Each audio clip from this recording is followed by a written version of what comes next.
Hi everyone. Today's topic is on horror of atomic age. The purpose of this lecture is to recognize that we are still living under the threat of nuclear power.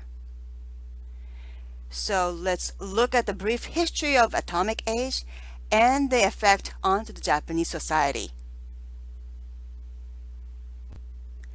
Atomic bomb was used against human being for the first time in Hiroshima on August 7th, 1945. 2 years later, it was used in Nagasaki, and those two bombs led to the surrendering of Japan in 1945, August 15th. Dropping of those two atomic bombs marks the beginning of what we call atomic age. Currently, nuclear power is only used for electrical generation in the US, but amazingly, the US is conducting nuclear bomb testing between 1946 to 1963. The US conducted series of 23 atomic bomb testing at Bikini Islands. That affected Japan the most was done on March 1st in 1954 because Japanese fishing boat Daigo Fukuryu-maru was in the vicinity.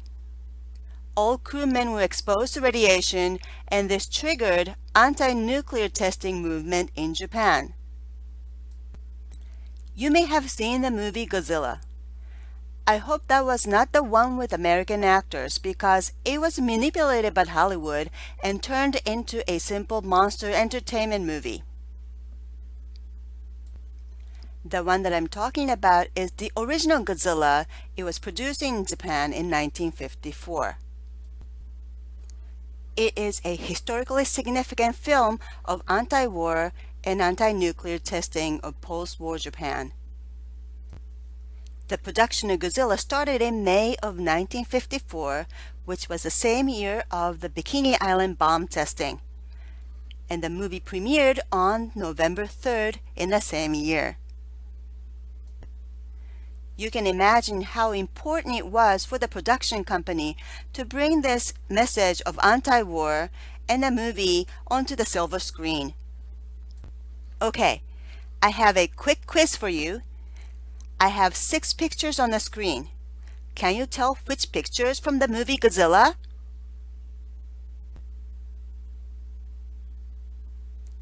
Well, obviously, the one with the Godzilla, which is one on the left top, is from the movie Godzilla.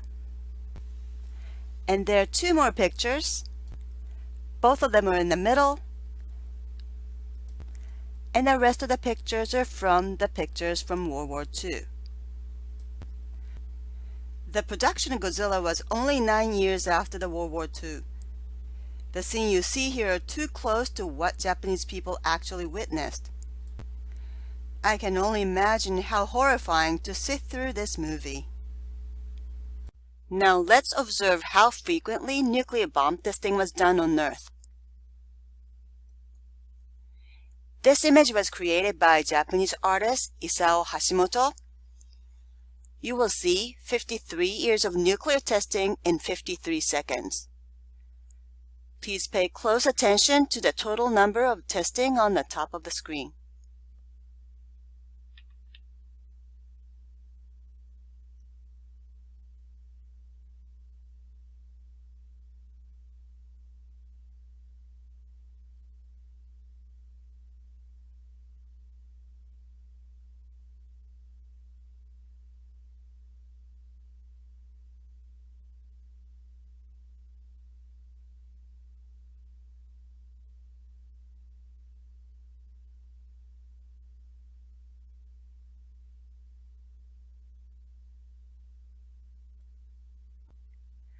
The US conducted nuclear testing not only the remote islands, but also conducted on our own soil. For example, one bomb was detonated every 3 weeks for 12 years. Here are the pictures from Atomic City, Las Vegas. Pictures on the left are the greeting cards. It says, "Greetings from the Nevada test site." The picture on the right is the scene of pool party. They enjoy the view of atomic bomb testing. Atomic tourism was a big moneymaker. They had a calendar for the bomb detonation, testing was broadcasted on the TV, and they held bomb parties. Although the ban of nuclear testing was signed in 1963, you may recall nuclear plant accident caused by human errors.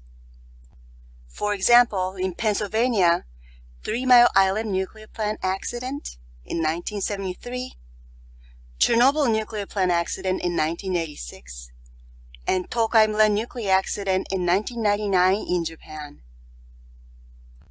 And of course, still fresh in our memory, Fukushima Daiichi nuclear power plant meltdown in March 11, 2011.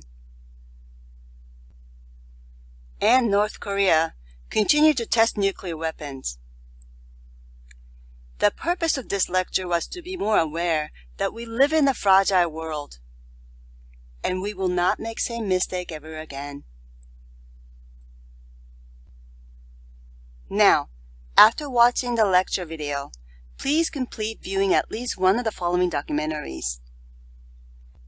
If you were interested in the soldiers who participated in the atomic bomb testing, view Atomic Vets.